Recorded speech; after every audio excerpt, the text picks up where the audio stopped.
नमस्कार दर्शकों, जय मां गायत्री। कारक तत्वों की श्रृंखला को आगे बढ़ाते हुए आज बात करते हैं शुक्र के कारक तत्वों की। देखते हैं शुक्र किन विषय वस्तुओं, किन संबंधों और किन परिस्थितियों के कारक हैं। अच्छी संपत्ति, तरह तरह के आभूषण, विभिन्न प्रकार की सवारियां, वाहन और मोटर कारें, इन सबके कारक शुक्र हैं। अच्छी अच्छी वस्तुओं का प्राप्त होना, जमीन से गड़े हुए धन का प्राप्त होना भी शुक्र से ही देखा जाता है। आप अच्छा वाद्य यंत्र या म्यूजिकल इंस्ट्रूमेंट बजा सकते हैं या नहीं, अच्छे संगीतकार हैं या नहीं, यह भी आपकी कुंडली के शुक्र बताएंगे। तरह तरह की सुगंधें शुक्र से देखी जाती हैं।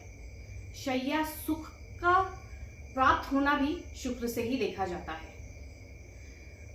विभिन्न प्रकार के पुष्पों का व्यापार शुक्र से ही होता है। पलंग से संबंधित जो भी व्यापार है वह भी शुक्र से ही देखा जाता है। आपकी कुंडली में शुक्र की अगर अच्छी स्थिति नहीं है तो उच्च कोटि का धनवान व्यक्ति बनना लगभग असंभव है। स्वयं का मकान होना, मकान का विस्तार होना और कितने मकान होंगे, यह सब भी शुक्र से ही देखा जाता है। जीवन में ऐश्वर्य और वैभव की प्राप्ति होगी या नहीं, यह भी आपकी कुंडली के शुक्र ही बताते हैं। आपने देखा होगा कुछ लोगों को सुख प्राप्त होता है और कुछ लोग सुख का आनंद लेते हैं या फिर सुख को भोगते हैं। आप सुखों का आनंद ले रहे हैं, सुखों को भोग रहे हैं, इससे यह पता चलता है कि आपकी शुक्र की स्थिति बहुत अच्छी है। कई लोग आपसे जीवन में मिले होंगे जो बहुत ही मोहक, सुंदर और वशीभूत करने वाले वाक्य बोलते हैं।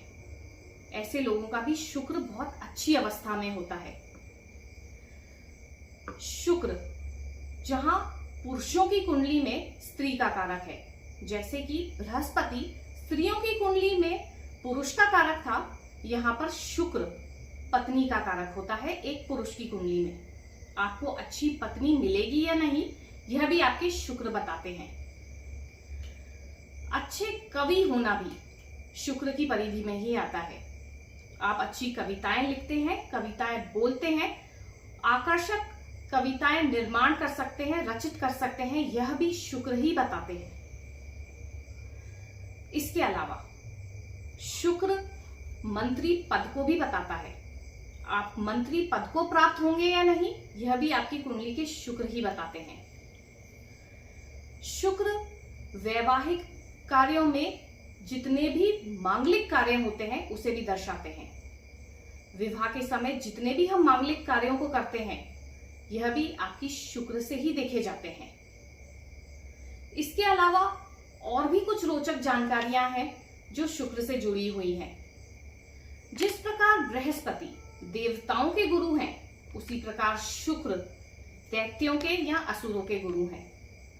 शुक्र कुंडली में दूसरे और सप्तम भाव के स्वामी होते हैं। शुक्र तुला राशि और वृषभ राशि इनकी अपनी राशि है, जिसे कहते हैं स्वराशि है। मीन राशि में शुक्र उच्च के होते हैं और कन्या राशि में शुक्र नीच के कहलाते हैं। अगर शरीर की संरचना को देखें तो शुक्राणु गर्भाशय और हार्मोन्स को शुक्र कंट्रोल करते हैं। गुप्त रोगों का पता भी शुक्र से ही चलता है। तो दर्शकों, ये थे शुक्र के कारक तत्व। अगली वीडियो में बात करते हैं शनि के कारक तत्वों की। तब तक आज्ञा दें। वीडियो पसंद आई हो तो लाइक और शेयर जरूर करें, कमेंट करना ना भूलें। नमस्कार।